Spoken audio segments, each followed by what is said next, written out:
Baiklah, terima kasih ibu-ibu semuanya yang sudah berkenan hadir pada hari ini, yaitu dalam rangka saya sebagai CGP Angkatan 8 atas nama Lindawati dari TK 2 kali 3 Padangganting akan melakukan aksi nyata, yaitu sosialisasi budaya positif, di mana sosialisasi budaya positif ini saya pelajari minggu kemarin yang berada pada modul 1.4 dalam program CGP Angkatan 8. Baiklah ibu-ibu, saya akan bersosialisasi tentang materi yang saya dapatkan dalam CGP tersebut. Di sini saya bukan sebagai narasumber dan saya juga bukan sebagai orang yang lebih tahu daripada ibu-ibu semua. Cuman di sini saya akan membagikan beberapa materi yang saya dapatkan selama saya mengikuti kegiatan CGP khususnya tentang budaya positif.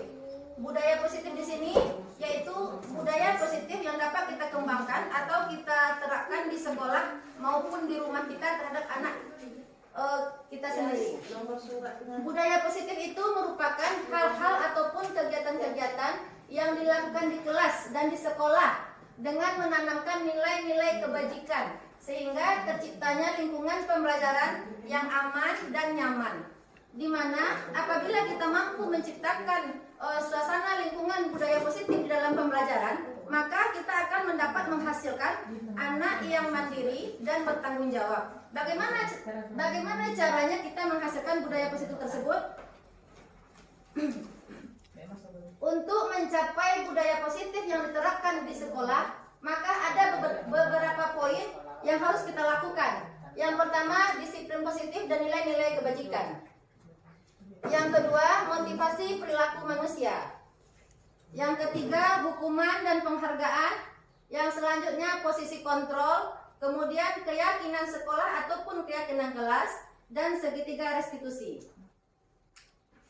Disiplin positif dan nilai kebajikan universal, di mana tujuan dari disiplin positif adalah menanamkan motivasi yang ketiga pada murid-murid kita, yaitu untuk menjadi orang yang mereka inginkan dan menghargai diri sendiri dengan nilai-nilai yang mereka percaya. Ketika murid-murid kita memiliki motivasi tersebut, mereka telah memiliki motivasi intrinsik, yaitu motivasi yang berasal dari dalam diri mereka yang berdampak pada jangka panjang. Motivasi ini tidak akan berpengaruh pada adanya hukuman ataupun hadiah. Di mana motivasi intrinsik ini ataupun disiplin positif ini, motivasi itu apa perilaku yang dikerjakan anak ataupun tindakan yang dilakukan anak itu memang berasal dari diri mereka sendiri, tanpa ada dukungan dari hadiah yang akan kita kasih ataupun pujian ataupun bintang. Kalau kita TK bintang ya ibu, dia tidak berpengaruh pada hal itu, tapi dia benar-benar ingin melakukan perubahan terhadap diri mereka sendiri. Kemudian selanjutnya, ini adalah contoh nilai-nilai kebajikan yang harus kita kembangkan di sekolah kita, yaitu yang pertama, profil pelajar Pancasila. Seperti yang sudah kita tahu, 6 karakter ini: berintak pada Tuhan Yang Maha Esa, mandiri, bernilai kritis, berkebinekaan global, bergotong royong, dan kreatif. Kemudian primary years program, tuh sikapnya di bawah ibu-ibu, bisa dibaca satu-satu. Lanjut. Kemudian 9 nilai karakter. Ini juga merupakan nilai-nilai yang disebut dengan nilai kebajikan yang saya bilang tadi, untuk melakukan atau untuk menciptakan budaya positif yang ada di sekolah kita harus menerapkan beberapa nilai yang disebut dengan nilai-nilai kebajikan. Ini semuanya ini termasuk nilai kebajikan ibu-ibu. Bisa dibaca selanjutnya.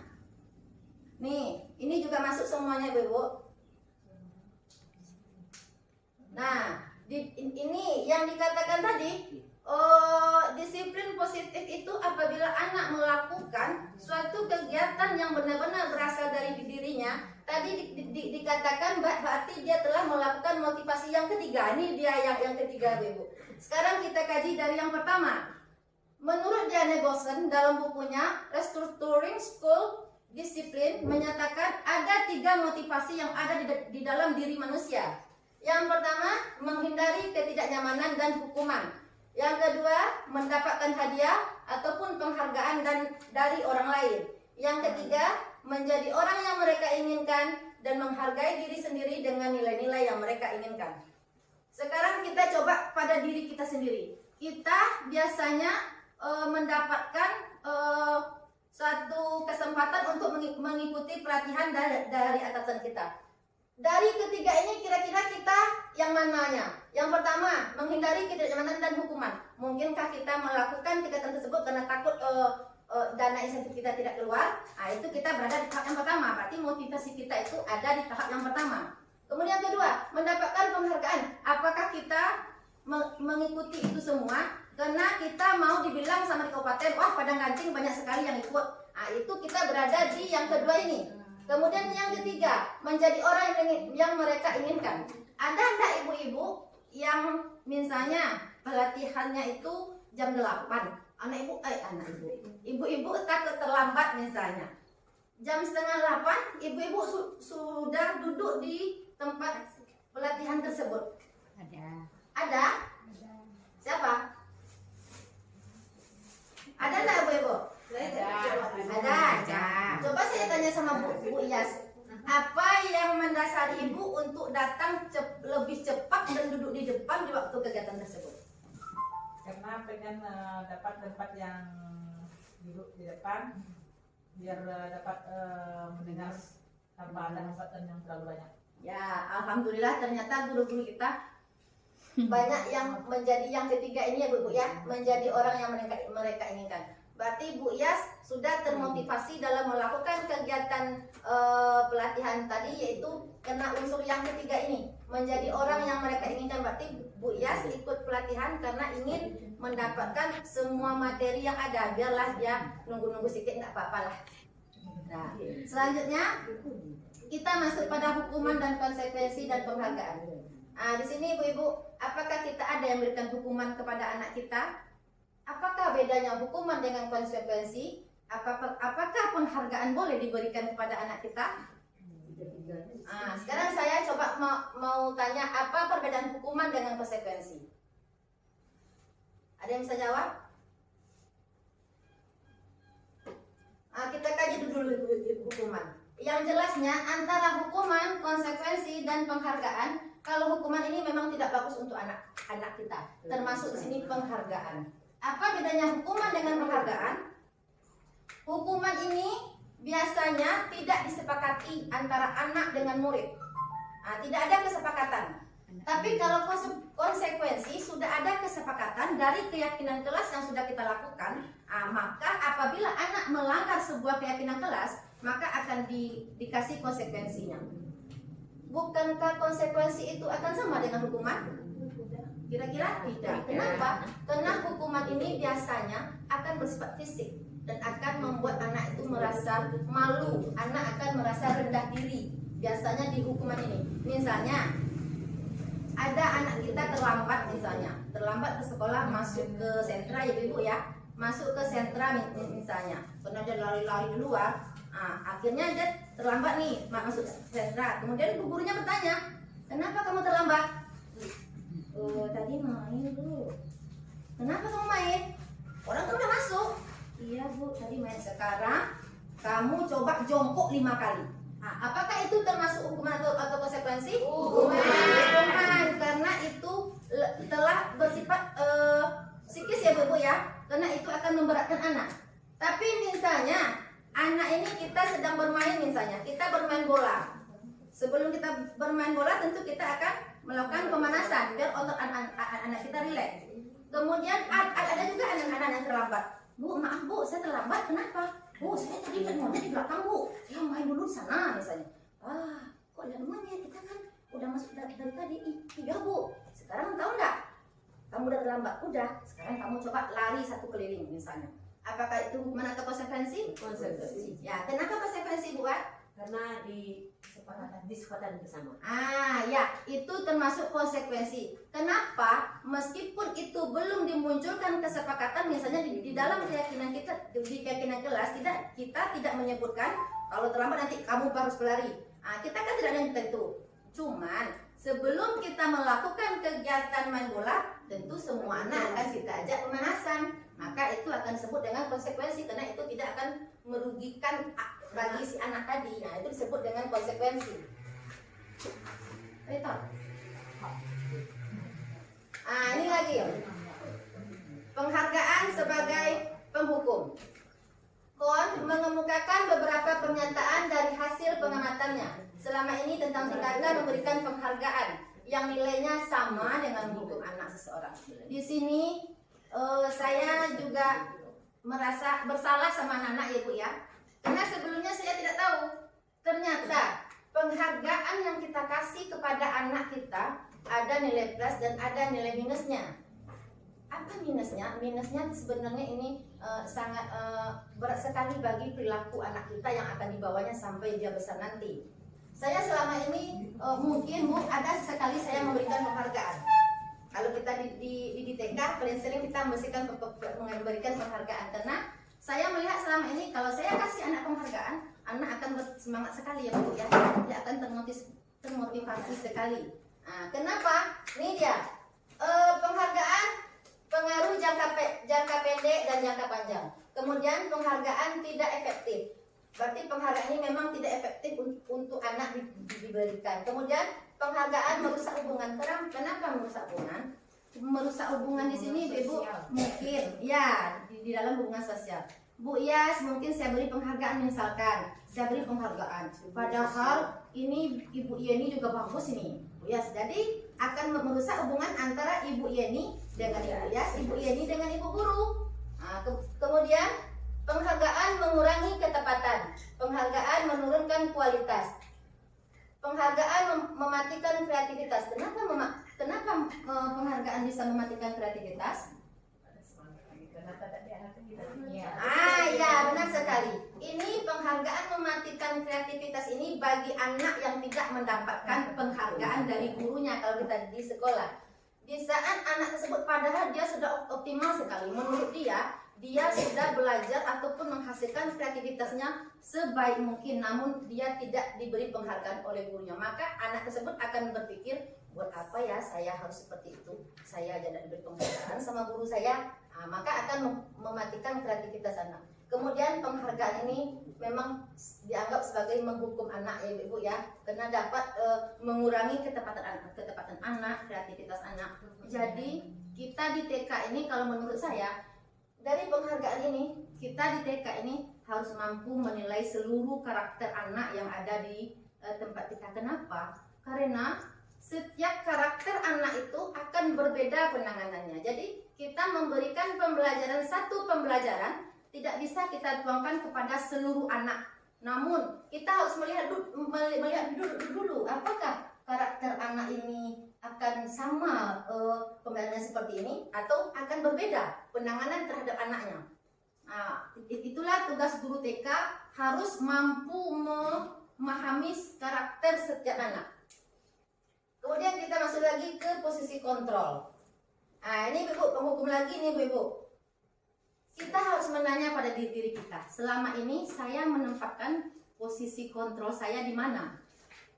Apakah Ibu suka menghukum anak-anak? Tidak, berarti aman Ibu tidak ada di penghukum ini. Apakah Ibu suka merasa bersalah kepada anak-anak kita? Ada ya Ibu ya, ternyata ini memang tidak bagus sekali untuk anak kita Ibu.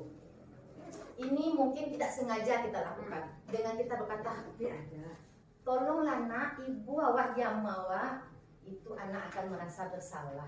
Mengapa kita ke sekolah nak? Ibu udah capek dari tadi nak. Itu akan kata-kata itu akan membuat anak merasa bersalah. Dengan merasa bersalah ini, anak-anak akan merasa minder, akan merasa rendah diri, dan dia akan menarik diri dari orang lain. Kemudian ini sebagai teman, apakah ibu-ibu senang berteman dengan anak-anak ibu? Iya. Senang. Ternyata posisi teman ini juga ada nilai minusnya. Saya juga sering melakukan sebagai teman. Sewaktu saya mendapat materi ini, saya bilang ke kepala sekolah saya, Bu, ternyata saya ada kesalahan selama ini. Apa? Ternyata saya menganggap teman pada murid saya di dalam anak melakukan sebuah perilaku, ternyata itu ada kesalahannya. Di mana kesalahannya Ibu? Nilai plusnya kalau teman akan terjadi hubungan yang baik antara si anak dengan ibu guru. Tapi kalau nilai minusnya ibu-ibu, anak yang kita anggap teman itu apabila kita tidak bisa membantu mereka, membantu anak tersebut apabila dia di dalam satu masalah, maka anak ini akan kecewa. Dengan kekecewaannya tersebut, anak ini akan ketergantungan dia sama kita ibu-ibu. Dia beranggapan katanya teman tapi kok nggak bisa bantu walaupun hal kecil begitu. Ternyata ini memang tidak baik untuk diberikan kepada anak-anak. Yang mana yang bagusnya diberikan kepada anak-anak? Sekurang-kurangnya kita harus menjadi ini ibu-ibu, menjadi pemantau sekurang-kurangnya. Sekurang-kurangnya yang lebih baik lagi nih sebagai manajer. Sebagai manajer ini, kalau ibu-ibu sudah menjadi manajer kita, kalau sudah menjadi manajer ini, kita memang sudah guru hebat sekali ya ibu ya. Kalau pemantau ini kita bukan tidak menyalahkan anak, tapi di dalam anak melanggar sebuah keyakinan, kita harus membalikkan lagi ke keyakinan tadi dan memberikan konsekuensinya yang telah kita sepakati bersama dari keyakinan kelas. Mungkin ibu-ibu bingung apa keyakinan kelas, karena biasanya kita kan ada aturan main dan aturan kelas. Di sini pemantau ini ada konsekuensi, maka lebih ke konsekuensi. Anak melakukan suatu kesalahan, misalnya nih, anak berkata kotor. Hanan, tadi kok berkata kotor ya nak ya? Iya, tahu nggak kesalahannya?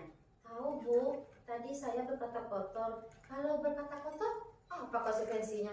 Saya harus mengucap Bu, astagfirullahaladzim. Terus minta maaf sama temannya Bu. Ya silakan. Lebih ke konsekuensi yang telah kita kesepakati bersama. Begitu. Begitupun bersalaman kalau pemantau ini. Kemarin saya sebagai guru, bukan anak-anak saja Ibu ya. Sebagai guru juga kami sudah membuat keyakinan sekolah ya Bu ya. Jadi pagi-pagi saya lupa bersalaman dengan guru saya, dengan kepala sekolah dan guru-guru yang lainnya. Akhirnya kepala sekolah saya berkata, kemarin keyakinan kelas kita apa ya? Oh iya Bu, baru bersalaman. Itu berarti posisi seorang guru sudah berada di pemantau. Yang manajer ini bagaimana ibu-ibu? Yang manajer ini inilah yang paling bagus ibu-ibu. Manajer ini kita akan melakukan tiga tingkatan.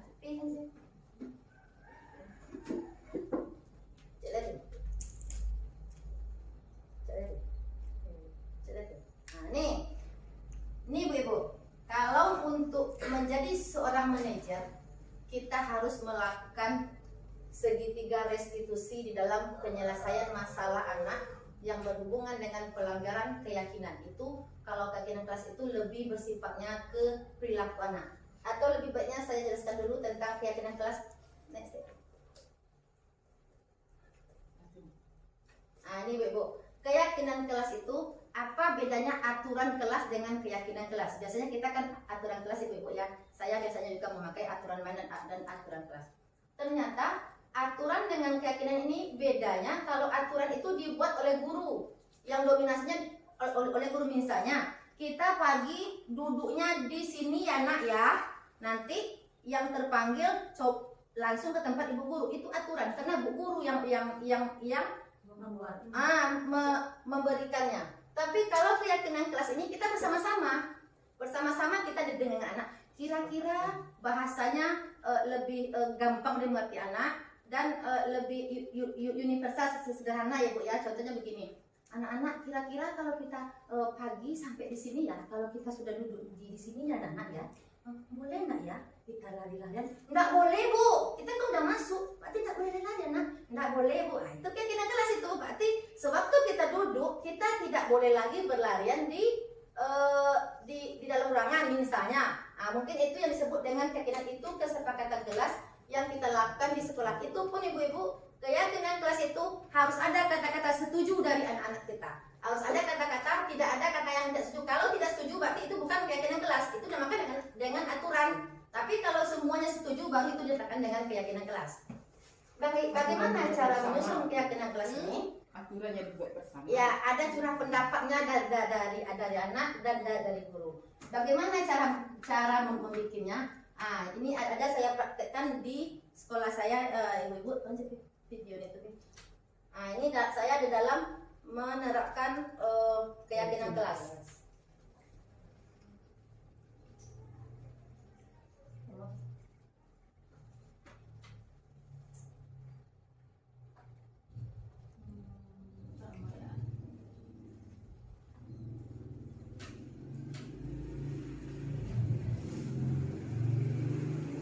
Oh, enggak boleh. Nggak boleh. Nah, kayaknya langsung Biasanya dari situ kayaknya. Ini Bu, ini awal-awalnya kita minta kepada anak apa kira-kira yang akan kita buat keyakinan. Kita jelaskan dulu pada anak-anak. Anak-anak, hari ini kita akan membuat sebuah keyakinan kelas. Apa itu keyakinan? Terus kita jelaskan kepada anak-anak. Anak-anak nanti akan memberikan pendapat Ibu. Ini kalau diputar, bahkan ada anak yang nego nih Ibu. Ada anak-anak yang nego sama saya karena saya bilang nanti kalau sudah duduk di sini boleh enggak ya kita ngobrol lagi dengan teman. Ada anak bilang boleh lah Bu sebentar katanya. Nanti kalau Ibu udah ngomong di depan kami diam di belakang. Nah, kan ada nego dari dia. Oh berarti kalau Ibu sudah bicara di depan, si Hanan enggak bicara lagi di belakang ya? Iya Bu, berarti kami mendengar Ibu lagi. Berarti kan ada negosiasi di sana. Boleh. Kemudian kami menempelkan, ini ada tempelan keyakinan kelas Bu. Keyakinan kelas ini kalau kita di TK saya membuatnya seperti gambar. Contohnya kalau tulisan anak itu tentu tidak bisa membaca Bu. Dalam keyakinan kelas berbicara, satu berbicara, satu diam mendengarkan. Kemudian ada ini 5 buah keyakinan yang saya coba kemarin. Bermaaf-maafan. Karena anak itu pada umumnya dia kan suka berkelahi di sekolah kan, suka begini begitu, enggak Bu ya, suka jahilin teman. Tapi di saat disuruh minta maaf dia kan tidak mau, atau sebaliknya di saat temannya minta maaf dia juga tidak mau. Nah itu kami buatlah keyakinan, kita beri gambar kemudian ditempel Ibu. Sebenarnya ini harus di kertas nih Ibu, di depan ditempel kertasnya pakai stick note. Nah nanti apabila anak melakukan kesalahan ataupun pelanggaran terhadap keyakinan tersebut, maka kita tinggal, oh kamu kemarin sudah pakai keyakinan kelas? Udah Bu. Kemarin apa katanya? Oh ya salah saya Bu. Si Hanan yang maaf ya. Oh ya salah saya Bu. Dicarinya temannya minta maaf. Maaf ya. Nah, karena kita sudah ada kesepakatan dengan teman kita. Tapi alhamdulillah anak-anak ternyata bisa dibuat begitu. Kemudian selanjutnya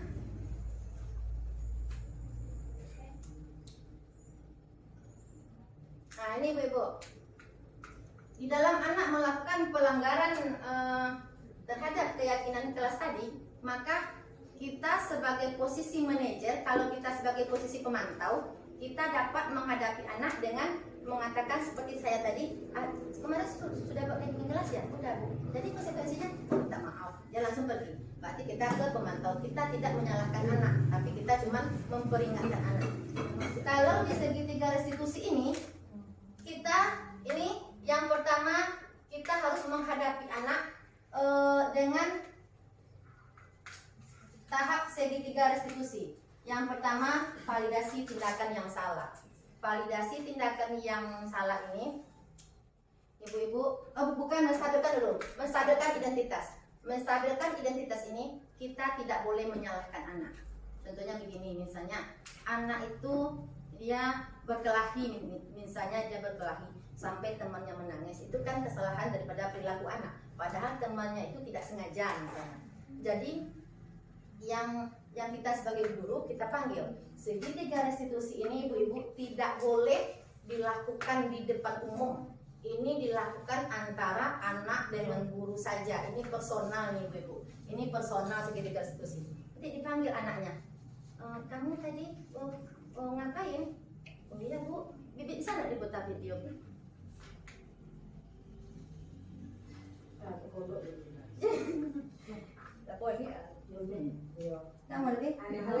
Kayaknya pas dikirim tadi nak Kak, enggak yang di laptop itu. Ini ada wawancaranya nih Bu. Iya ini.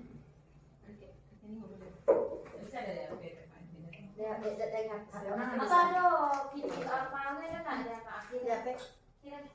Kirim jam. Ulang Mbak.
tindakan. Kita bisa mengatakan, nak, oh kamu tadi nakal ya?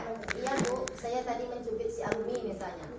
Kalau saya kemarin si Arumi ini yang mencubit si Cia ya, Cia bilang, Arumi tadi nakal ya nak ya? Ada kesalahan ya? Iya bu, saya cubit si Cia sampai nangis. Kenapa dicubit? Iya, saya cubit kata si apa ini Arumi.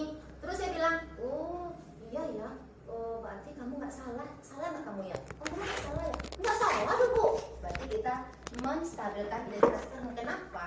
Karena anak yang bersalah itu dia akan merasa gagal, dia akan merasa dirinya rendah karena dia salah. Terus kita panggil sebagai bu guru, dia akan minder biasanya bu ya. Tapi kalau kita menguatkan dengan kata-kata, dia akan bangkit lagi. Bahkan apa yang akan terjadi akan dituangkan semuanya tanpa ada kebohongan dan rasa takut terhadap dari anaknya. Oh iya Rumi ya? Iya. Bu Ibu Ina nak menyalahkan Umi. Kita sekarang bukan mencari siapa yang salah, siapa yang benar ya. Itu disebut dengan menstabilkan identitas. Kita mengembalikan kepercayaan diri anak tadi. Itulah menstabilkan identitas. Kemudian memvalidasi tindakan yang salah. Kita berkata dengan perkataan, Umi tadi mencubit Cia itu pasti ada alasannya. Kenapa? Iya bu, ditijak kaki Mimi deknya, sakit kaki Mimi deknya. Tiyo nya, Mimi cubit ibu deh. Si Arumi ini. Kemudian, oh pantas Arumi marah. Kenapa? Karena kaki Mimi sakit ya? Iya bu, tapi tahu nggak? Dengan Mimi mencubit Cia tadi, ada nggak keyakinan kelas yang Arumi langgar? Nah itulah tadi yang terakhir, menanyakan keyakinan. Ya bu, apa? Sesama teman tidak boleh nakal, cubit-cubitan main tangan bu. Kalau main tangan lewat di preman kayak ini. Hah, itu kan tahu.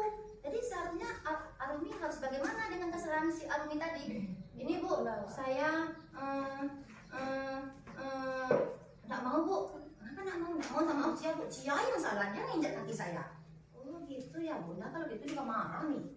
Tapi tahu nggak ya? Itu salah sikap kita nak. Ya bu, kata si Arumi ini, apa kira-kira yang bisa Arumi lakukan agar Cia itu mau lagi berteman dengan Arumi? Gak takut lagi dia dengan Arumi, dia nangis loh sekarang. Bisa nggak Arumi ngajak dia lagi? Bagaimana ya kira-kiranya agar Arumi hari ini tidak melanggar keyakinan kelas yang sudah kita buat kemarin? Minta maaf bu. Ya boleh, Mimi minta maaf. Kemudian besok Mimi sabar lagi. Mimi tidak cubit teman, kalau tidak sengaja temannya Mimi tidak cubit lagi. Mimi bilang sama ibu nanti, kata si Arumi ini. Berarti sudah ada keyakinan kelas dia bahwa dalam berteman kita tidak boleh main fisik ya ibu ya.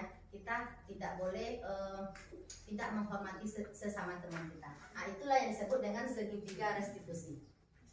Dengan melakukan segitiga restitusi ini akan terciptanya anak yang mandiri dan bertanggung jawab. Kenapa? Karena secara tidak langsung segitiga restitusi ini akan mengajarkan kita untuk anak bertanggung jawab atas apa yang dia lakukan. Kita memberikan kebebasan ataupun pilihan kepada anak apa yang bisa dia lakukan untuk mempertanggungjawabkan kesalahannya tersebut dengan cara bagaimanapun agar kesalahan tersebut tidak akan terjadi lagi di masa yang akan datang. Nah, mungkin itu ibu-ibu tujuan daripada segitiga restitusi tadi. Nah, itulah hasil sosialisasi saya tentang budaya positif hari ini. Apakah ada ibu-ibu yang mau bertanya?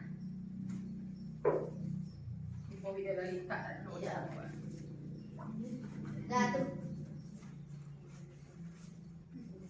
terima kasih ibu-ibu atas perhatiannya dan saya ucapkan assalamualaikum warahmatullahi wabarakatuh. Waalaikumsalam warahmatullahi wabarakatuh.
keyakinan kelas yang pertama. Apa ya keyakinan kelas kita, Ki? Kita ke sekolahnya jam berapa, Ki?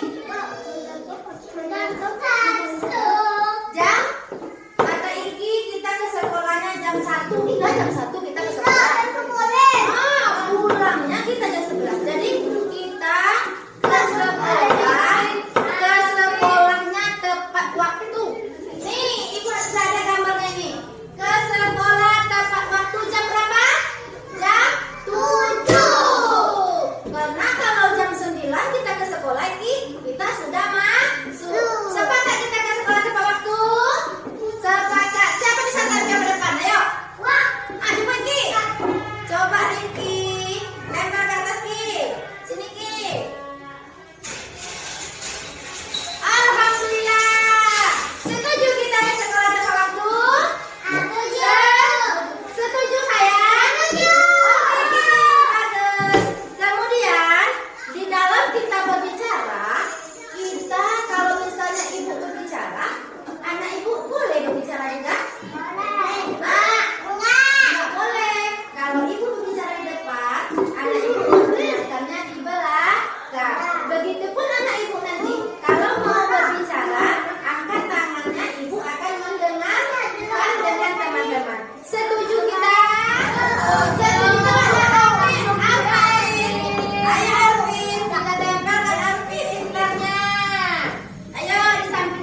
Tapi bisa nggak Mimi berubah?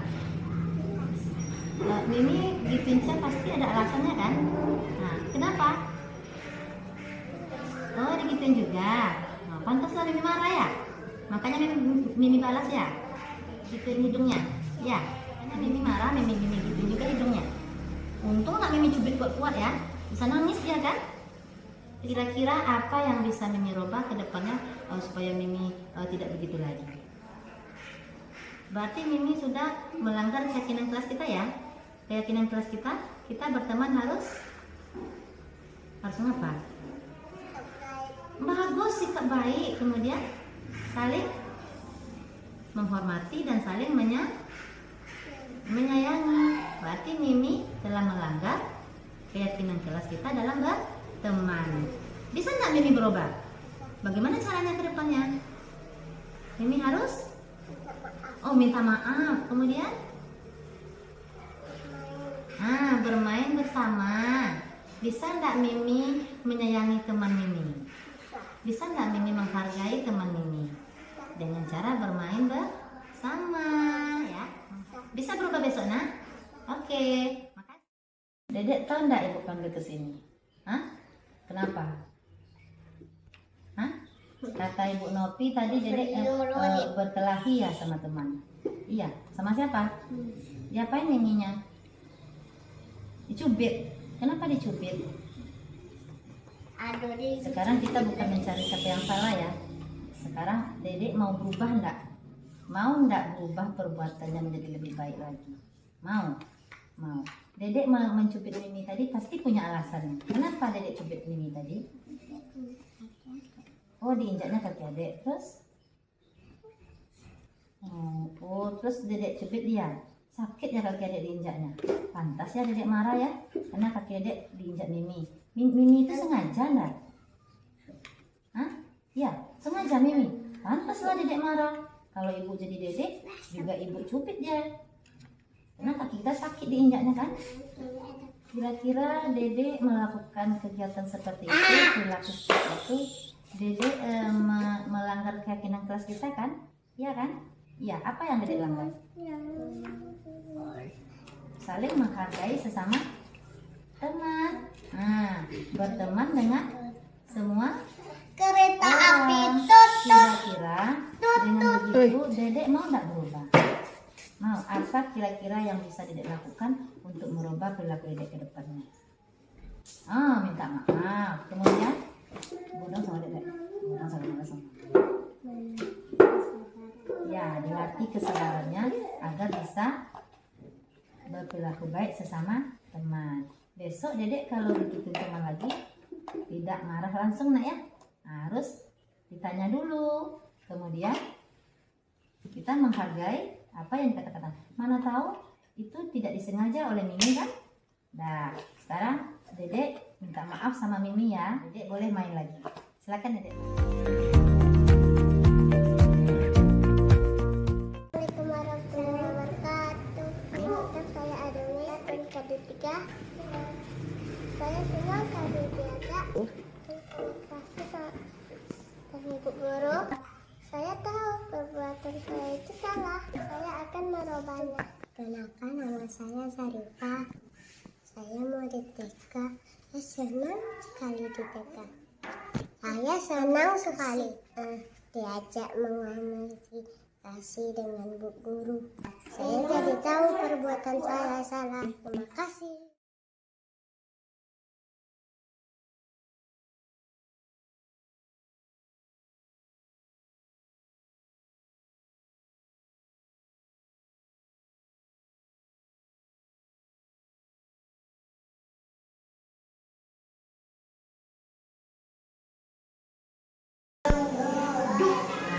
Bismillahirrahmanirrahim.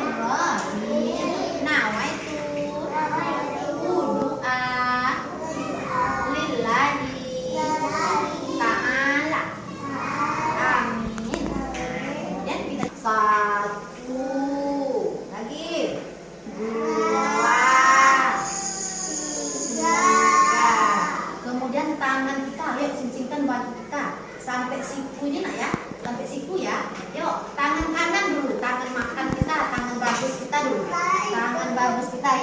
bagus kita yuk.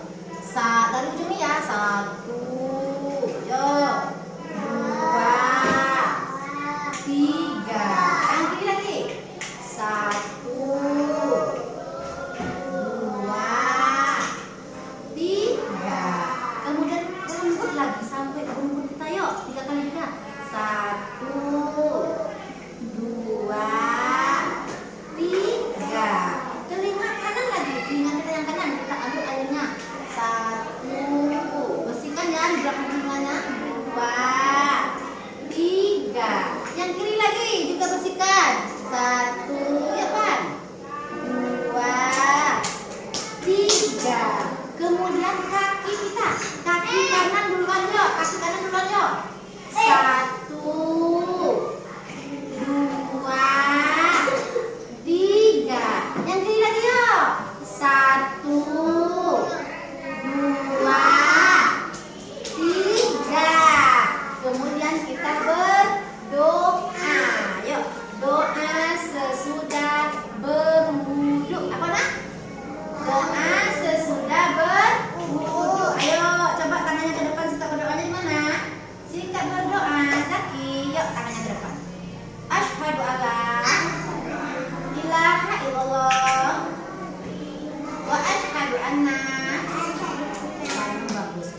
kalau 1, 2, 3 kata ibu baru mulai ya.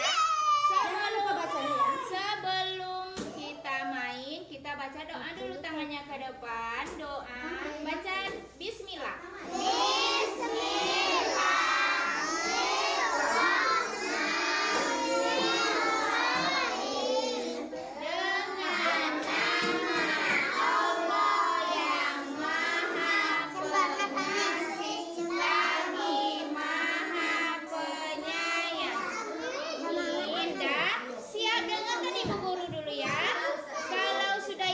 Satu, dua, tiga baru mulai. Arumi ke depan dulu, Rumi. 1, 2, 3. Nggak boleh dibantu sama tangan. Nggak boleh dibantu sama tangan.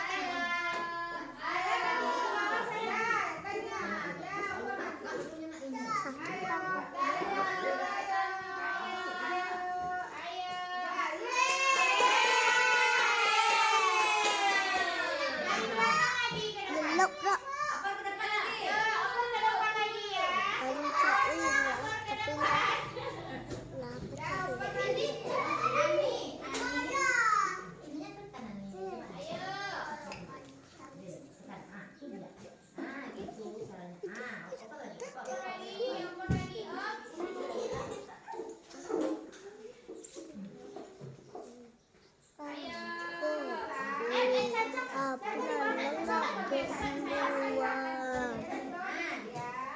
Nggak boleh dibantu tangan ya.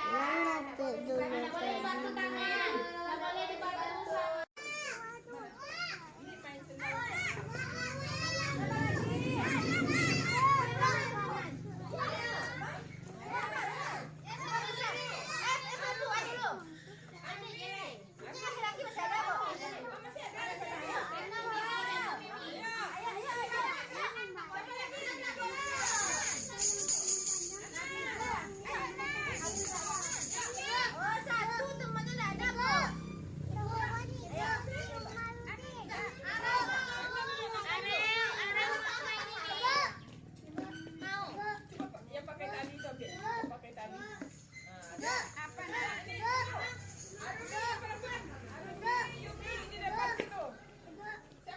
Ibu, Ibu.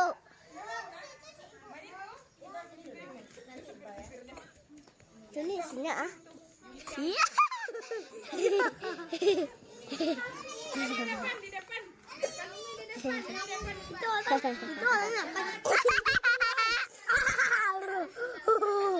Oh, mantuk baru. Mantuk itu padu tua. Iya. Itu kecil. Kaki kanan dulu. Baju.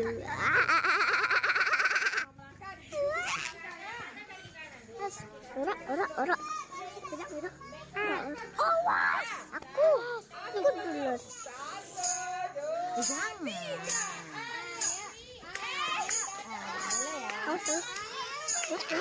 Aku duluan. Ayo, awak duluan.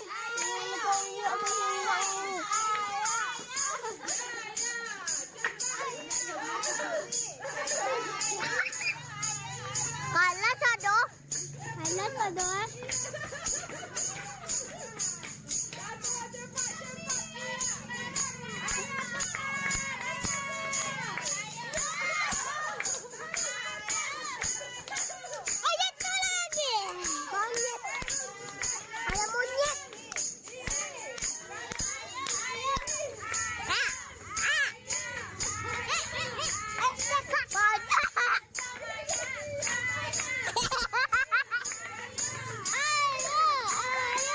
Haji yang bangkai.